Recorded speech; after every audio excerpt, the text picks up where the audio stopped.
নমস্কাৰ মৰমৰ শিক্ষাৰ্থীসকল মই প্ৰণৱে ইউটিউব চেনেল ফৰ এডুকেশ্যনৰ অন্য এটা ভিডিঅ'লৈ তোমালোক সকলোকে স্বাগতম জনাইছোঁ মৰমৰ শিক্ষাৰ্থীসকল আজি মই তোমালোকৰ মাজলৈ লৈ আহিছোঁ হায়াৰ ছেকেণ্ডাৰী ফাৰ্ষ্ট ইয়াৰৰ এগ্ৰিকালচাৰ এণ্ড হৰ্টিকালচাৰ নামৰ বিষয়টোৰ unit number 2 session 2 growing media and nursery bed preparation এই সাব ইউনিটটোৰ যিখন অনুশীলন সেই অনুশীলনৰ প্ৰশ্নৰ উত্তৰসমূহ তেতিয়াহ'লে আহাচোন পলম নকৰি আজি ভিডিঅ'টো আৰম্ভ কৰোঁ আৰু তাৰ আগতে তোমালোকৰ এটা অনুৰোধ এই চেনেলটো যদি সাবস্ক্ৰাইব কৰা নাই তেতিয়াহ'লে সাবস্ক্ৰাইব কৰি দিবা আৰু কাষতে থকা বেল আইকনটো প্ৰেছ কৰি দিবা মই দিয়া এনেকুৱা ধৰণৰ শিক্ষামূলক ভিডিঅ'সমূহ নিয়মিতভাৱে পাই থাকিবলৈ তাৰ উপৰিও তোমালোকে যদি আগৰ ইউনিটটোৰ উত্তৰসমূহ চোৱা মই ডেছক্ৰিপশ্যনত লিংক দিছোঁ তাত গৈ চাব পাৰিবা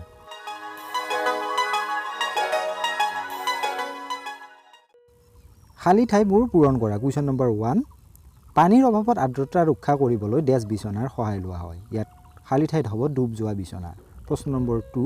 লেভেল বিচনা বা সমতল বিচনাক সাধাৰণতে ডেছ বুলি জনা যায় ইয়াৰ খালী ঠাইত হ'ব ফ্লেট বেডছ বা সমতল বিচনা প্ৰশ্ন নম্বৰ 3 উঠা বিচনা প্ৰস্তুত কৰাত 10 সেন্টিমিটাৰ মাটিৰ প্ৰয়োজন ইয়াৰ উত্তৰ হ'ব 15 পৰা 20 সেন্টিমিটাৰ কুৱেশ্যন নম্বৰ 4 বীজ চিকিৎসাই ডেছ প্ৰতিৰোধ কৰে আৰু ডেছ সংক্ৰমণ কৰে বীজ চিকিৎসাই মাটিৰ পৰা প্ৰতিৰোধ কৰে আৰু সংক্ৰমণ বীজজনিত কৰে প্ৰশ্ন নম্বৰ 5 বৃদ্ধিৰ মাধ্যম হিচাপে আদৰ্শ মাটিৰ প্ৰকাৰ ডেছ আৰু ডেছ ইয়াৰ খালী ঠাইত হ'ব পাতল আৰু বালিচহীয়া প্ৰশ্ন নম্বৰ 6 মাটি ডেছ আৰু ডেছৰ কাৰণে বাঞ্ছনীয় মাধ্যম নহয় ইয়াৰ খালী ঠাইত দুটাত হ'ব প্ৰথমত হ'ব বায়ুমণ্ডলৰ বেয়া আৰু দ্বিতীয়ত হ'ব আঠাযুক্ততা একাধিক পছন্দৰ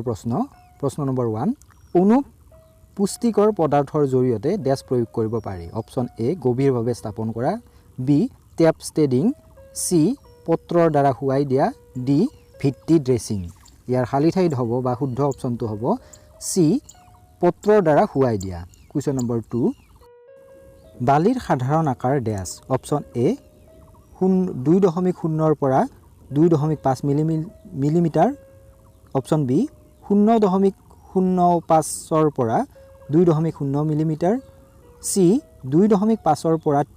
3.0 মিলিমিটাৰ ডি 3 পৰা 3.5 মিলিমিটাৰ ইয়াৰ শুদ্ধ অপশ্যনটো হ'ব 0.05 পৰা 2.0 মিলিমিটাৰ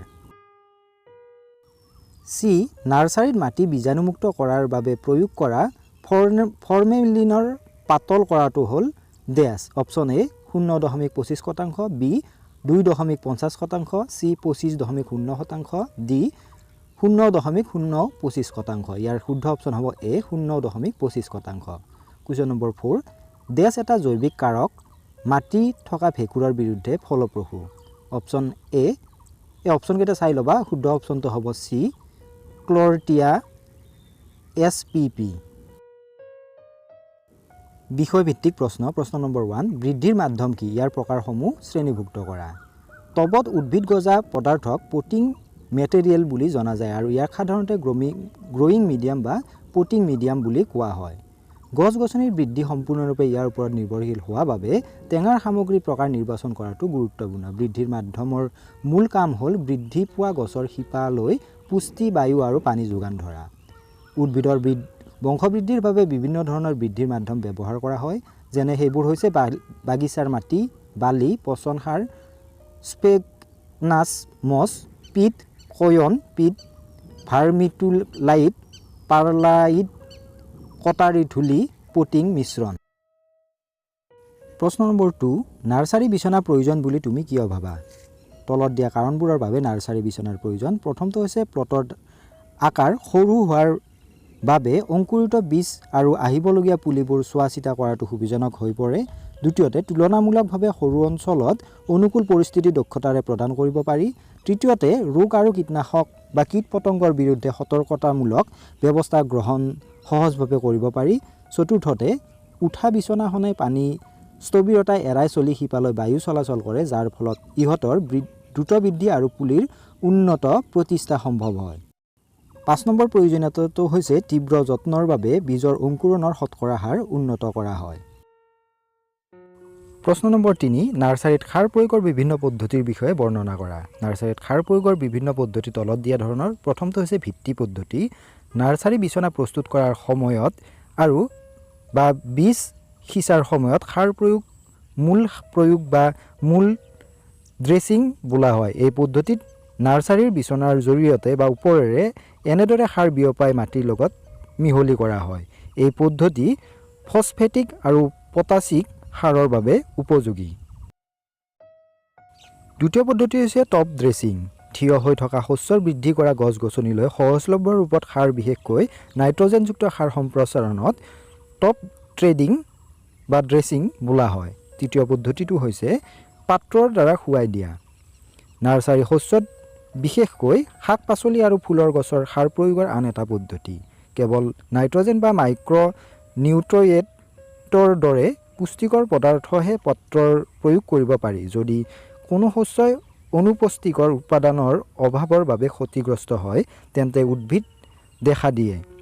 তেন্তে পত্ৰ খাদ্য খুৱাই ইয়াৰ শুধৰাই দিব পাৰি। ইয়াৰ বাবে কিছুমান সাৱধানতাৰ প্ৰয়োজন, যেনে পুষ্টিকৰ উপাদানৰ ঘনত্ব কম হোৱা আৰু পৰ্যাপ্ত পাত্ৰৰ উপলব্ধতা। প্ৰশ্ন নম্বৰ 4, মাটিৰ সৌৰীকৰণ কি? এই পদ্ধতিত মাটি বা মাধ্যমৰ উষ্ণতা ইমান বেছি বৃদ্ধি কৰা হয় যে আক্ৰান্ত আৰু ইনকিউবেট কৰা কীট-পতংগৰ নিয়ন্ত্ৰণ বা ধ্বংস হয়। ই এক ভৌতিক পদ্ধতি যিয়ে সূৰ্যৰ শক্তি ব্যৱহাৰ কৰি উষ্ণতা বৃদ্ধি কৰে। সাধাৰণতে গ্ৰীষ্মমণ্ডলীয় আৰু উপগ্ৰীষ্মমণ্ডলীয় ভাৰতত ইয়াৰ অনুসৰণ কৰা হয়, য'ত গ্ৰীষ্মকালত সূৰ্য অত্যাধিক গৰম হয়। নেক্সটটো হৈছে স্তম্ভবোৰ মিলোৱা। এৰ লগত বিসমূহ মিলাব দিছে। এৰ ফালে দিয়া আছে 1 2 3 তেনেকৈ 7লৈ, আৰু বিৰ ফালে দিয়া আছে A B এনেকৈ G লৈকে। গতিকে এইখিনি তোমালোকে মিলাই ল'বা। মই এনচাৰকেইটা কৈ দিছোঁ। 1ৰ লগত B মিলিব, 2ৰ লগত D, 3ৰ লগত A, 4ৰ লগত C, 5ৰ লগত F, 6ৰ লগত G আৰু 7ৰ লগত E2। এইখিনি নিজেই মিলাই ল'ব পাৰিবা।